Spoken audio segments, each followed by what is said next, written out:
बच्चों, दूसरे दृश्य में हमने देखा कि प्रताप पंडित राजकिशोर को ढूंढते हुए आता है ताकि वह उसे पैसे लौटा दे, और पंडित राजकिशोर से कहता है कि किस तरह से बसंत दुर्घटनाग्रस्त हो गया है, उसकी दुर्घटना हो गई है और किस तरह उसके पैरों में चोट आई है।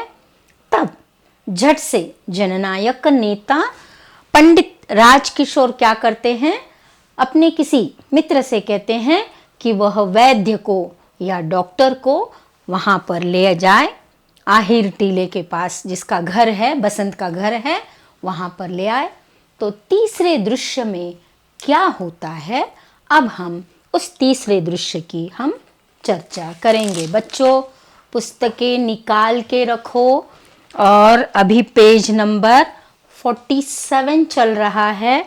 जब भी पाठ पढ़ाया जाता है हाथ में पेंसिल रखना बहुत ज़रूरी है।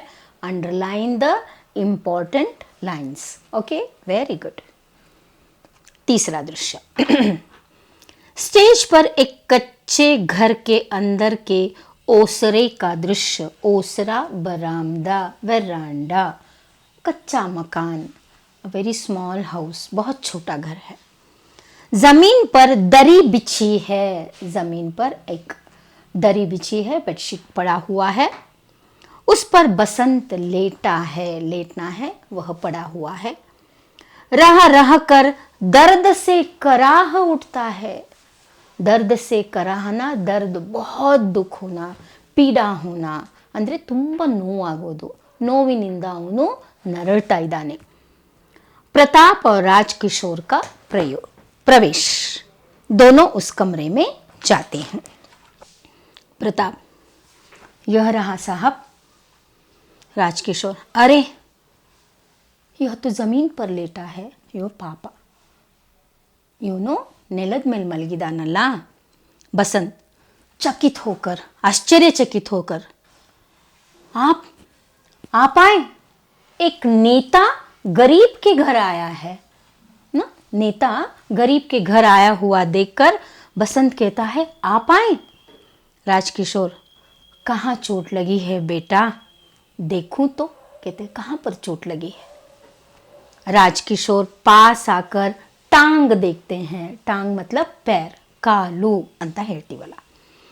किसी ने फर्स्ट एड दी है, पट्टी बांधी है।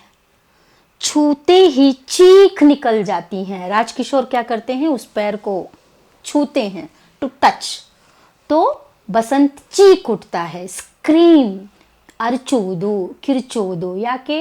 ಬಿಕಾಸ್ ಆಫ್ ಪೇನ್, ಅವನಿಗೆ ಬಹಳ ನೋವಾಗ್ತಾ ಇದೆ। बसंत ओंठ भींच कर खींचता है। ओंठ भींच कर खींचना, ತುಟಿಯನ್ನು ಕಚ್ಚುವುದು। ತುಂಬ ನೋವಾಗಿದೆ, ಹಾಗಾಗಿ ಅವನು ತುಟಿಯನ್ನು ಅವನು ಕಚ್ತಾನೆ। ओहो। राजकिशोर कुछ देर इसी तरह देखते हैं। राजकिशोर, नहीं नहीं, घबराओ नहीं, डोंट वरी, तुम घबराओ मत, मैं तुम्हारे साथ हूँ। दर्द से कराहते हुए, मैं मोटर से टकरा गया था, इसलिए तब आपके पैसे नहीं लौटा सका। अंडरलाइन। इतने दर्द में भी, इतने दुख में भी बसंत कहता है, मुझे माफ कर दीजिए, मैं मोटर से टकरा गया, इस कारण मैं आपके पैसे नहीं दे सका। ऐसा क्यों कहा? क्योंकि बसंत को लगा कि मैंने होना होकर वह पैसे नहीं दिए, ऐसा राजकिशोर न समझे। इतनी बड़ी बात, इतनी बड़ी सोच, इतनी ऊंची सोच उस छोटे लड़के में थी।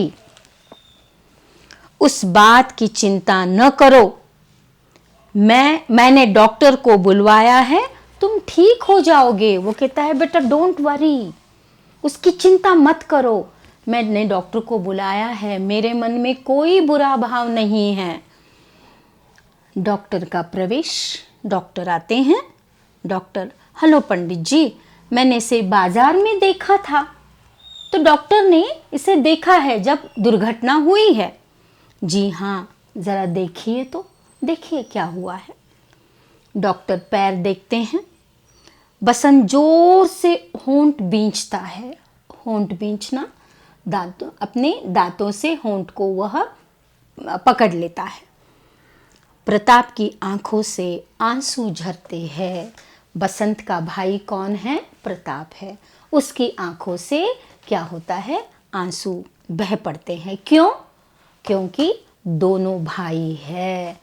एक को लगता है तो दूसरे को दर्द होता है। अण्ಣ ತಮ್ಮಂದರ ಭಾವನೆ ಹೇಗಿರಬೇಕು ಇದೇ ಥರ ಇರಬೇಕು. ಅಣ್ಣನಿಗೆ ನೋವಾದರೆ ತಮ್ಮನಿಗೂ ಕೂಡ ನೋವಾಗಬೇಕು. ಅದೇ ಬಾಂಧವ್ಯ, ಅದೇ ಪ್ರೀತಿ. ಮಕ್ಕಳೇ, ನೀವು ಕೂಡ ಯಾವತ್ತೂ ಅಣ್ಣ ತಮ್ಮಂದರು ಅಂದಮೇಲೆ ಒಟ್ಟಾಗಿ ಇರಬೇಕು, ಒಟ್ಟುಮೆಯಿಂದ ಇರಬೇಕು, ಒಬ್ಬರ ಮೇಲೆ ಪ್ರೀತಿ ಇಟ್ಕೋಬೇಕು. ಯಾಕಂದರೆ ಈ ನಿಮ್ಮ ಜೀವನದಲ್ಲಿ ಅಣ್ಣ ತಮ್ಮಂದರೇ ಒಬ್ಬರಿಗೊಬ್ಬರು ಆಗೋದು. ಅರ್ಥ ಆಯ್ತಲ್ವಾ? ಎಸ್.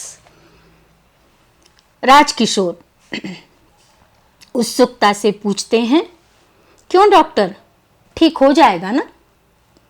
डॉक्टर गंभीर होकर, पंडित जी, ऐसा लगता है कि पैर की हड्डी टूट गई है।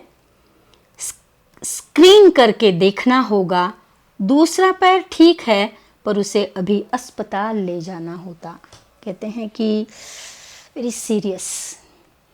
एक पैर तो ठीक है लेकिन दूसरे पैर में क्या हो गया है? उसे गहरी चोट लगी है.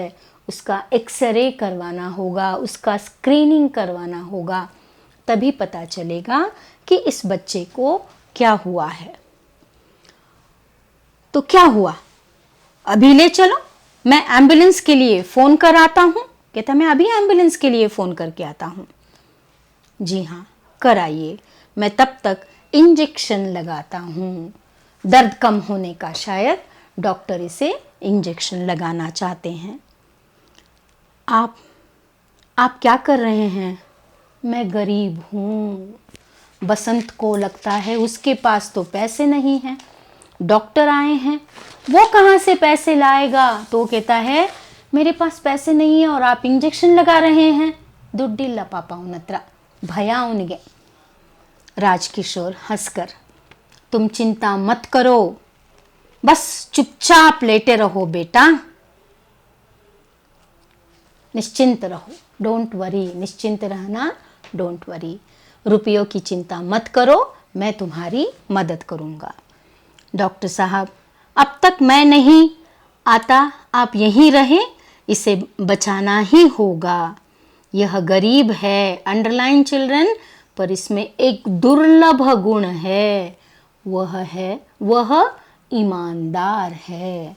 तो राजकिशोर कहते हैं मैं अभी घर जाकर आता हूँ, तुम यहाँ पर रहो और इसे एम्बुलेंस से हम अस्पताल ले जाएंगे. क्यों? क्योंकि इस बच्चे में एक दुर्लभ वेरी रेयर, जो प्राप्त नहीं होता है, नहीं मिलता है. और कौन सा गुण है? ईमानदार, वेरी फेथफुल, वेरी, वह क्या है? कभी झूठ नहीं बोलता है. तो ये ईमानदारी उसमें है. तो इस कारण से ये गुण, इस गुण की सराहना होनी चाहिए.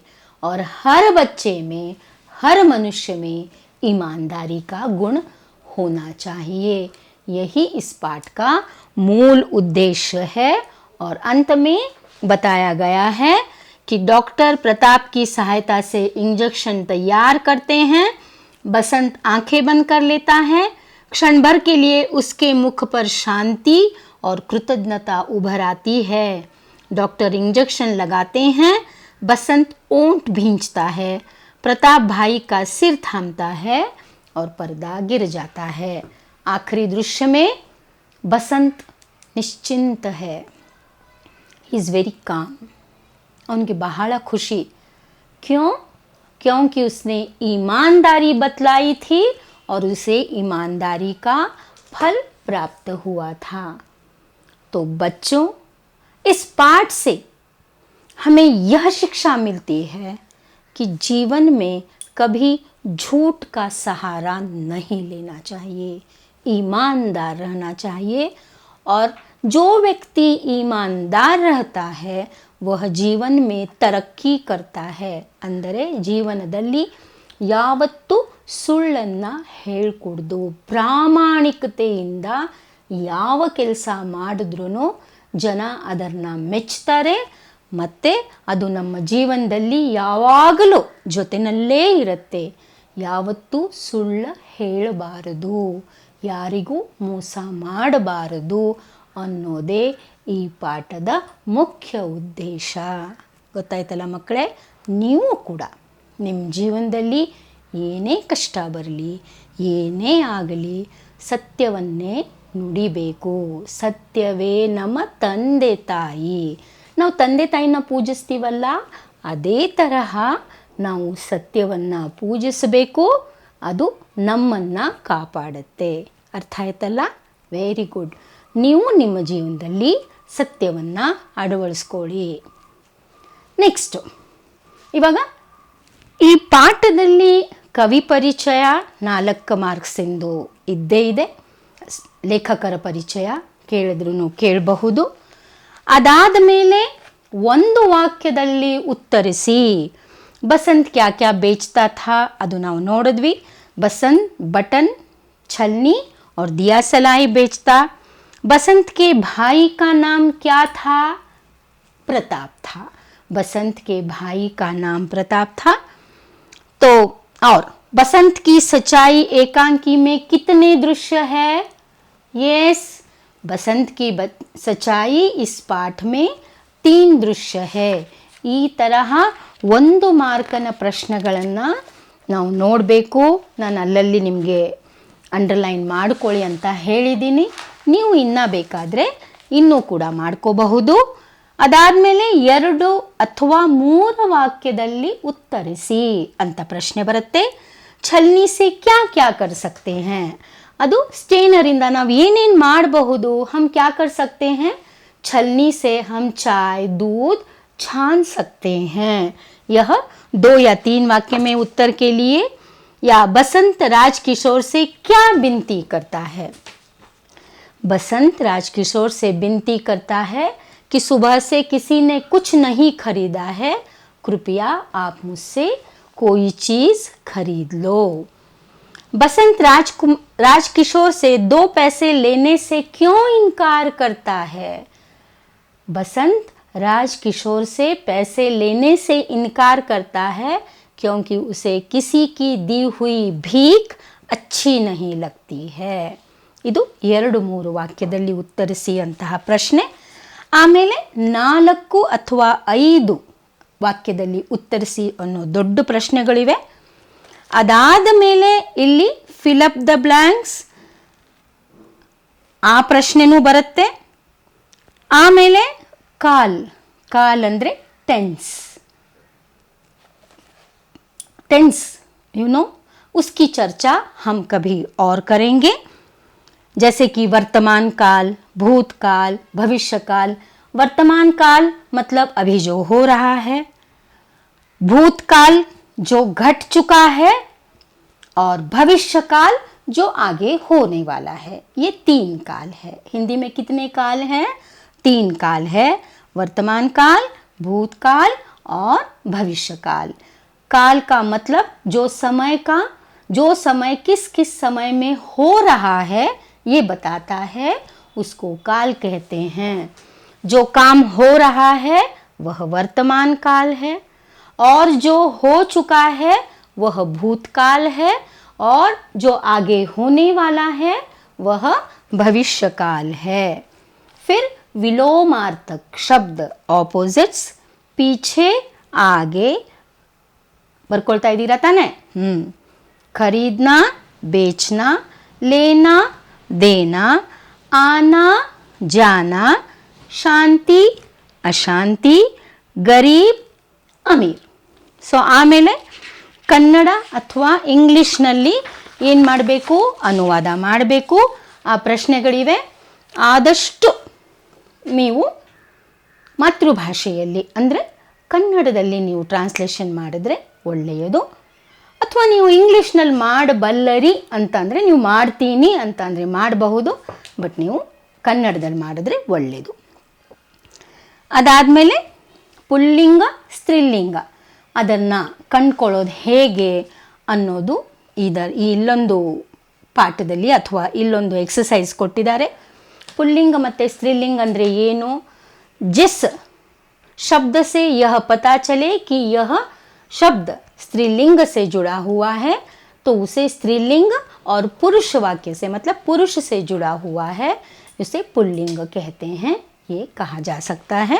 स्त्री जाति का बोध होने वाला स्त्रीलिंग पुरुष जाति का बोध होने वाला पुल्लिंग कहा जाता है. जैसे लड़का यह पुल्लिंग है तो लड़की यह स्त्रीलिंग है. और फिर बाद में यहाँ पर फिल अप द ब्लैंक्स बताए गए हैं और उसी तरह से समास का भी यहाँ पर उल्लेख किया गया है.